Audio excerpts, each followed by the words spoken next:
Okay, he goes to Europe and attacks the NATO alliance and puts the alliance at risk, but those are very, very strong European countries. They will survive.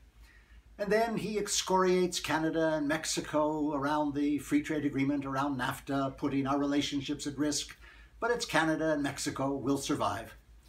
And then he extends the gag rule, defying sexual and reproductive health for women, putting God knows how many women at risk. But in his terms, they're just women. And we know that the women are fighting back. And then he undercuts the funding for AIDS, tuberculosis, and malaria, putting the entire global health infrastructure at risk. But many other countries will move in to fill the gap and retrieve the infrastructure.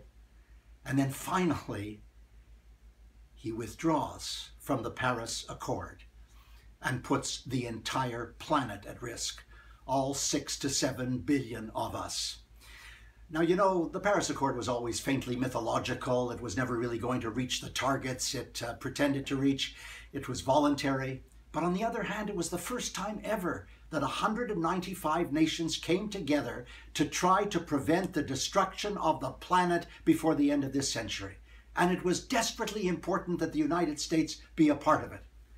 Instead, Donald Trump wanders into the Rose Garden, surrounded by those fawning Republican sycophants, all of them, or almost all of them, by the way, white men.